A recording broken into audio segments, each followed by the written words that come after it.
Hello friends, welcome to another tutorial in digital electronics. We'll talk about POS, product of sums, or max terms in digital circuits. Now, in order to understand this POS, it's highly recommended that you should know sum of products thoroughly inside out. And although we are going to talk about sum of products in this tutorial also, but if you're not thorough with sum of products and how to fill up K maps using sum of products, please refer to my previous video. Now, product of sums or max terms is closely related to SOP in a way that product of sums represent a zero at the output of a logic circuit, and I'll explain you in a bit. For example, we have this logic circuit with inputs A, B, C, and the output is X. Of course, let us say it's an LED that glows only at these three places: 1, 4, and 6. So in other words, if we give a 0, 0, 1 here, we expect this LED to glow. And similarly, if we give a 1, 0, 0 here, this will glow, and for 1, 1, 0 also it will glow, because this logic circuit is designed in such a way. The truth table, the design of this circuit is given like this. So any logic circuit has some inputs that will give us an affirmative output, and rest of them will give zeros. Now, for a 3 variable function or 3 variable logic circuit, we have 8 different possibilities. Out of 8 different possibilities, only 3 are giving us an output, a supposed output, and rest of them do not give an output. So the idea here is that the number of ones occurring at the output, which is a representative of the thing being happening or the bulb being glowing, is lesser than the number of zeros. So it's a general perception, or that's how we learn it, that the number of ones at the output will be a little lesser than the number of zeros in most likelihoods. I'm not saying that this is going to happen in most of the cases or all the cases, but yes, it's a general perception that output will happen at fewer cases than output not happening with those 3 variables. For example, this has 8 different possibilities and output is happening only at 3, and 5 of the combinations do not give an output. So that is one way of remembering that the terms for which we get the outputs are lesser than the terms for which we do not get the output, and that is where the essence of min terms and max terms come. So these 3 are known as min terms because these are minimum in number as opposed to the maximum number of possibilities where the output is not happening. So if we look at this case here, we know that each of these possibilities is represented using a decimal number, so for our convenience, of course, and we say that this function works for the min terms 1, 4, and 6. And the other way of writing this function of 3 variables A, B, C is that it functions when A bar, B bar, C happens, or A, B bar, C bar happens, or A, B, C bar happens. So how do we determine that this is the term for which we get a 1? So that's another point of discussion. Just look at this thing. When we give A as 0, B as 0 and C as 1, we get an output 1. And how is it possible to get a 1 if two of the inputs are 0? Making it more logical, what we do is all the inputs which are 0, we invert them to 1, and then we multiply all the ones to get a 1. So that should be the logic behind remembering that a min-terms yields 1 at the output, because we've made the combination of all the variables in such a way that it yields a 1, right? So if you look at this A, B bar, C bar, A was 1. For fourth case, A was already 1, so we keep it as it is. And B was 0, so we invert it and make it 1. C was 0, so we invert it and make it 1. And when we multiply these three, we get a 1. So that is why we've gotten a 1 here. So that is how you can remember the significance of min terms. Min terms are those terms which are fewer, because they are supposed to be more exclusive. So that is how you write SOP forms for all the possible combinations. So had this function worked on 0, we would have included A bar, B bar, C bar here in this function expression, and a min term 0 would have been added here. So there are two ways of writing a function. You can write it as a function of A, B, C, or just simply capital F, and you can express it in terms of sum of products or the summation of min terms, which is of course expressed in terms of the decimal equivalent of these inputs. Now the key points here are, in SOP, term should eventually make a 1 after multiplication. So that happens only if we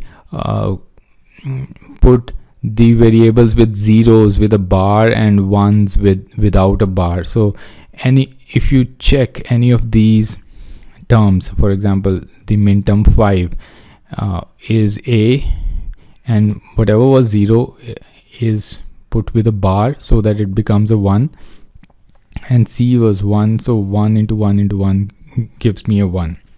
However, this for this particular logic circuit, min term 5 was not functional. So if you give a 5 to this logic circuit, it is not going to work, or this is not going to make this LED glow.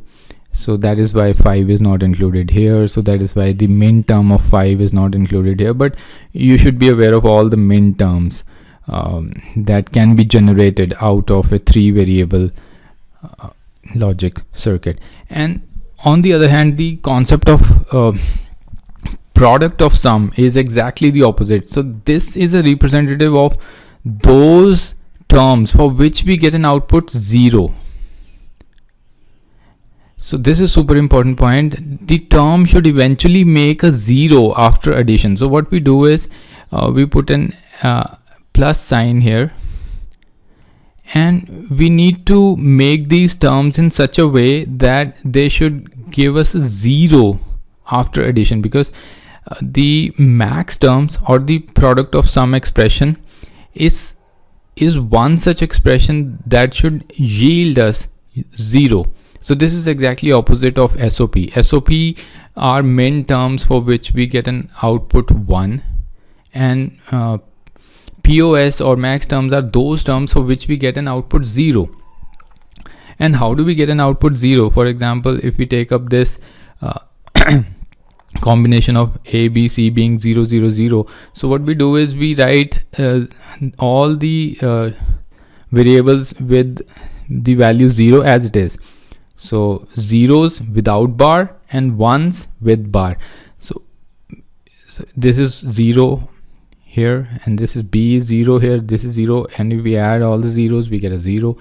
And if by chance any of the variable has a value 1, we simply invert it. Okay, so we get 0 plus 0 plus 1 bar is also 0, so these three will give me a 0 plus 0 plus 0. So eventually we get a 0. So this is pretty simple to understand, that if you note down these two key points here, that the product of sum, so we need to sum the variables in such a way that it should yield a 0 after addition, and that can be attained by making the variables with the value 0 by not putting a bar, and the ones with the bar. So this is pretty explanatory. Now if you look at the expression for POS, now the function remains the same. It depends upon three variables, A, B, C, or we can write it as capital F. So this function gives me a value 0 at 0, 2, 3, 5 and 7, and the expression for 0 is A plus B plus C. Expression for 2 is A plus B bar plus C. So we've written down these expressions from here: 0, 2, 3, 5 and 7, and it is also represented as summation of pi. And this was summation of min terms m. This is summation of pi product. So as you can see, the sums are being multiplied, so that is why the name product of sums. And this is the summation of max terms, so we'll say this is summation of max terms. These are 0, 2, 3, 5 and 7. They become the max terms. They become the terms for which we get a 0 at the output of the logic function. And if we were to put this into a K-map, which you already know, we can simply place the min terms 1, 4 and 6. We put 1 and this is 4 and this is 6. So we put 1, 4 and 6 as ones in the K-map because these are min terms. They give me a value 1 at the output, and the rest of them are max terms. They give me a value 0 at the output, but the way we write them is in terms of summing up of the variables, and we express it in this format. So in other words, if you were to find out the expression for product of sum from any SOP function, what you can do is you can simply calculate the min terms and exclude those min terms from the max terms. Now I'll illustrate that with an example. For example, you're given a function as summation of min terms 0, 1, 8 and 15. Now just by looking at this function, you'll get to know that it has 4 min terms and it is dependent upon 4 variables because the highest term is 15. So all in all, we'll have min terms ranging from 0 to all the way 15, and we know that if 0, 1, 8 and 15 are min terms, the rest of them will give me a 0, because for min terms we get an output 1 and for max terms we'll get an output 0. So if min terms are these, the max terms will be summation of pi. So I'm gonna include all those possibilities which are not included here for the 16 possible combinations. So 0 is here, so 1 is here, so I start with 2, 3, 4, 5, 6, 7, 8 is here, then I say 9, 10, 11, 12, 13 and 14, right? So another expression of writing the same function in POS format would be this. And now you can easily figure out why these terms are known as min terms, because there are fewer combinations where the output is becoming 1 than the combinations where the output is staying as 0. Although this may not be true in all the cases, but yes, a general perception exists. So if we were to write the POS expression, we could simply have written it by writing the POS equivalent of maxterm2, which could be for maxterm2 it could be A plus B plus C bar plus D.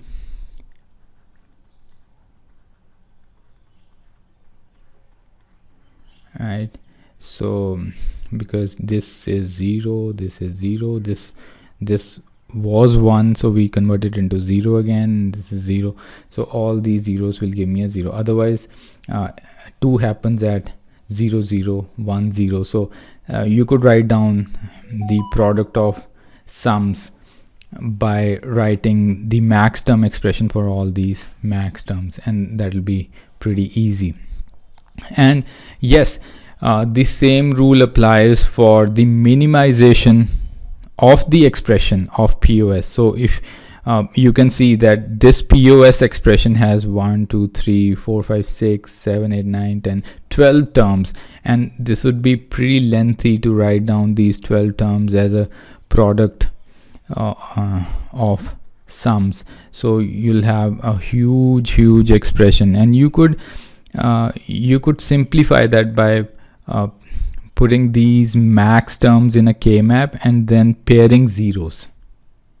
So when you pair zeros and do the same thing that you did for minimizing the expression for SOP, you'll get a slightly compact version of POS expression.